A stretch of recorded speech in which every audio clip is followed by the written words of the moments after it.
네, 책 소개 제주 시간입니다. 모슬포에서 책방을 운영하는 신우주 책방지기와 함께 하는데요. 이번 달에는 이 새학기가 시작돼서 청소년들을 위한 재미있는 교양과학 도서를 만나보고 있습니다.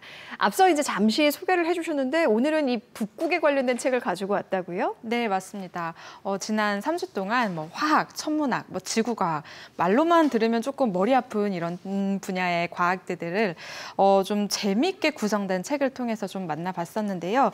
오늘 이 마지막 시간에는요, 학문으로 구성되는 그런 과학은 아닌데요. 이 과학을 어떻게 활용할 수 있는지에 조금 더 약간의 상상력을 보태어 보면 좋을 법한 그런 책을 가지고 왔습니다. 바로 미지의 세계, 북극에 대한 이야기인데요.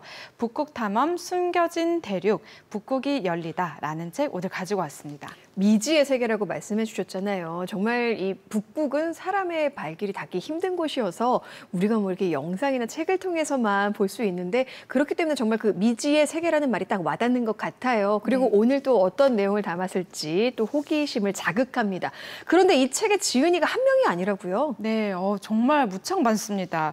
먼저요, 한국해양수산개발원에서 6명의 연구원들이, 중앙일보 특별취재팀에서 5명의 기자들이, 그리고 또 극지 연구원들이요, 8명의 연구원들이 함께 해주셨고요. 또 에너지경제연구원의 2명의 연구원까지요. 총 이 저자만 22명의 함께 펴낸 정말 어마어마한 책입니다.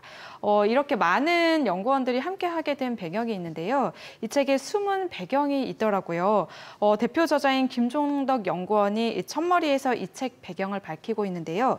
2016년도에 중앙일보 특별취재팀과 함께 숨겨진 대륙인 이 그린란드를 조사차 함께 방문하게 되었다고 합니다.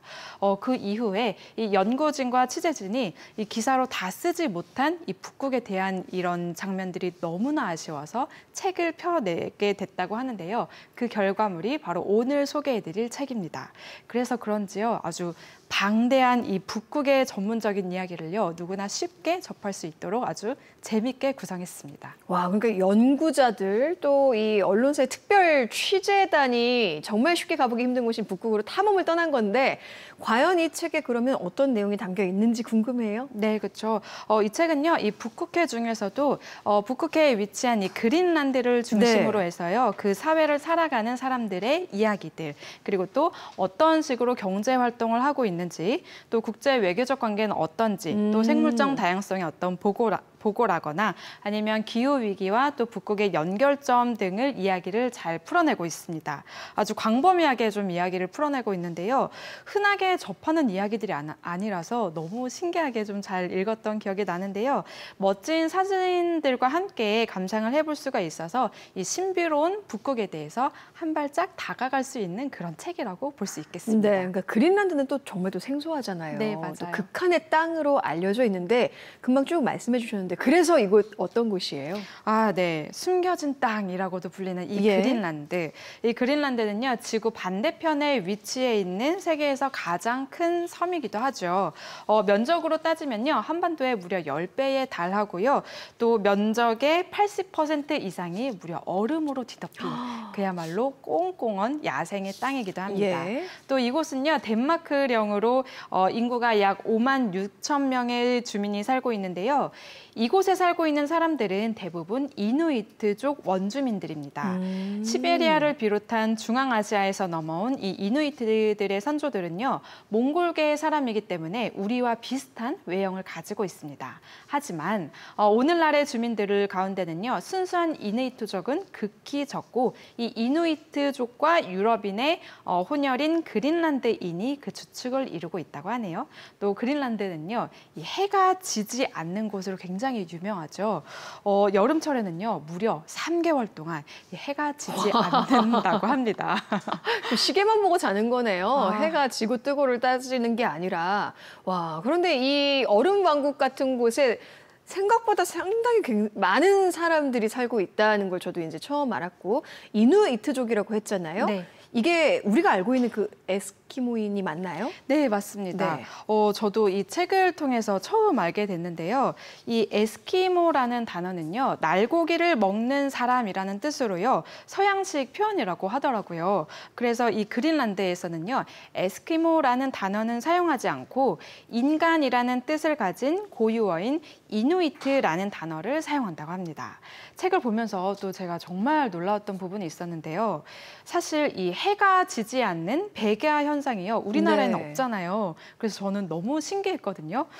그런데 이곳에서는요, 이 백야로 인한 불면증 등이 자살의 원인이 된다고 합니다. 또 그린란드는요, 현재 늘어나는 수요로 인해서 관광산업 개발이라든지 또는 원주민들의 어떤 전통 사회들이 붕괴가 되고 있는 그런 사회 현상에 직면하고 있는데요. 안타깝게도 그로 인해서 자살률이요, WHO에서 기준으로 해서 세계 1위를 기록하고 있다고 합니다.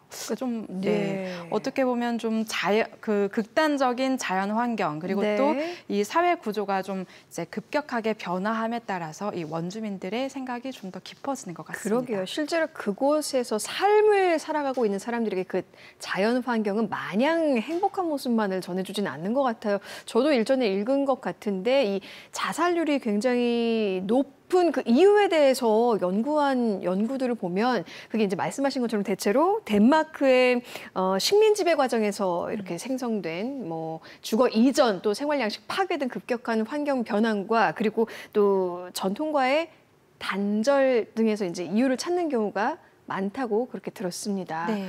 이제 좀 밝은 이야기로 넘어가 볼게요. 네. 이제 또 북극하면 떠올리는 아주 그 신비한 자연 광경 중에 하나가 바로 오로라잖아요. 네, 맞아요. 이거에 대한 이야기도 담겨 있을까요? 네, 그렇죠. 오로라는 정말 너무 신비로운 현상이라서 정말 빼놓을 수가 없죠.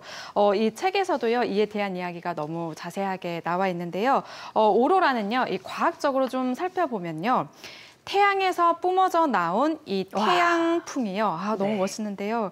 이 지구 자기권에 들어오면서 질소와 산소 등이 부딪히면서 나타나는 현상을 말합니다. 실제로 보면 이 영상에도 나오는 것처럼 하늘에서 정말 춤을 추는 듯한 그 형상을 하는데 이걸 우리가 오로라라고 부르죠. 그런데 정말 재밌는 점은 뭐냐면요. 이 오로라를 보고 사람마다 그 해석이 다르다는 건데요. 네. 이누이트족의 일부는요. 죽은 사람이 바다 코끼리 해골을 가지고 노는 것이라고 믿었고요. 그리고 또 그린란드 원주민들은요.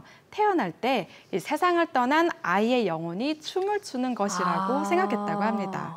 또 핀란드 사람들은요, 눈 위를 달리는 이 불려우의 꼬리가 일으키는 불빛이라고 믿었다고 하는데 너무 재밌지 않나요? 상상력들이 다들 대단해요. 네. 불려우의 꼬리, 과학적으로 이렇게 밝혀지지 않은 자연현상이 가끔은 이렇게 또 두려움 아니면 또 경외의 대상이 되기도 하겠구나라는 생각이 들었습니다. 저도 이 오로라는 꼭 죽기 전에 한 번은 보고 싶은 그런 자연현상이긴 한데 이제 불려우 얘기를 하셔서 말이지만 북극에 다양한 생물종이 살고 있고 그중에 뺄 수 없는 게 바로 북극곰이죠. 그렇죠. 북극곰 이야기 좀 해주세요. 네. 이 북극곰은요, 무려 이 그린란드 자치정부의 공식 문양이에요. 북극곰이 무려 8마리나 등장할 정도로 네. 북극곰이 아주 유명한데요. 그만큼 이 북극에는 희귀 동물도 많고요. 또 보호해야 될 종도 아주 많습니다. 대표적으로 책에 나온 동물들은요, 바다의 유니콘인 일각 돌고래, 또 북극여우와 루돌프의 대명사죠. 술록이 나옵니다. 네. 일각 돌고래는요, 이 외형적으로 아주 독특한 뿔처럼 보이는 엄니를 자랑하는 고래인데요. 어미가요, 최대 약 3m까지 자란다고 합니다. 이 엄니는 중세 시대에는 부의 상징이 되었다고 하는데요. 무려 30억 원에 거래된 이력도 가지고 있다고 합니다. 또 북극여우도요, 무려 영하 50도의 강추위를 견디는 동물이기도 하고요. 야생 술록은요, 지구상에서 육상 포유류 중에서 가장 먼 거리를 달려가는 그런 동물 친구라고 하는데요. 연간 약 5,000km 이상을 달린다고 합니다. 정말 그러니까 북극에 사는 동물들은 굉장히 극한의 추위 속에서 살기 때문에 다른 동물들과는 확실히 이제 차별화된 특징을 가지고 있다라는 게 느껴집니다. 이제 북극곰 얘기도 나왔고 추위 얘기도 나왔는데요. 요즘 이제 환경 오염 급격한 환경 변화로 인해서 북극에 눈이 녹고 있고 그쵸, 그만큼 네. 이제 북극곰의 서식지가 줄어들고 있다 해서 그쵸. 요즘에 환경 캠페인도 많이 벌리고 있는데 그거에 대한 이야기도 이 책에 역시 써 있다고요? 네, 정말 잘 나와 있는데요. 이 책에서는요, 이 북극이 급격하게 이 온난화 현상이 좀 더 급격하게 이루어지고 예. 있다고 풀이를 하고 있는데요. 태양빛을 대부분 반사하던 이 해빙이 녹으면서 검푸른 바닷물로 바뀌게 되면 이 태양빛은 바다에 흡수가 돼서 이 바닷물을 데우게 되고요. 네. 또 그에 따라서 다시 해빙이 훨씬 더 많이 녹게 된다라고 이야기를 하고 있습니다. 이 과정이 끊임없이 반복이 되면서 현재 해빙은 정말 엄청나게 많이 줄어든 상태이고요. 이 책에서는 향후 10년 이내에는요, 여름철에 북극에서는 해빙을 보지 못할 어머. 것으로 예상을 하고 있습니다. 너무 안타까운 일인데요. 이렇게 온난화가 좀 심해지게 되면요, 해양 생물의 서식지와 또 먹이 생활에 굉장히 큰 변화를 가지고 오게 될 거고요. 또 이런 변화에 적응하지 못한 동물들은 예. 멸종을 하게 될 것으로 보고 있습니다. 그러니까 말씀하셨지만 정말 북극의 자연 환경이 변화가요 생각보다 굉장히 빠르게 네. 이루어지고 있더라고요. 그렇기 때문에 이런 변화는 비단 그곳에 사는 생태계, 동물들의 생태계에 영향을 줄 뿐만 아니라 이제 이게 우리 삶과도 밀접하게 영향을 끼치고 이게 뭐 이제 경제까지도 함께 영향을 미친다 그러더라고요. 네, 정말 아이러니하게도 정말 그런 부분이 많이 나오는데요. 또요, 정말 아이러니한 부분은요, 북극이 얼음이 녹고 있어서 예. 항로가 슬슬 개척되기 시작했다는 건데요. 이 말의 다른 뜻을 어떻게 풀이하냐면요. 예. 만년설이 녹아서 내린 이 땅에요. 녹아서 드러난 이 땅에 각국의 천연자원 탐사 경쟁이 일어났다는 건데요.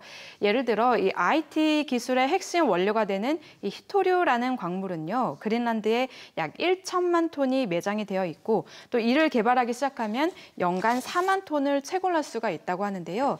이는 전 세계 수요량의 10에서 25%에 달하는 정말 상당한 양이기도 합니다.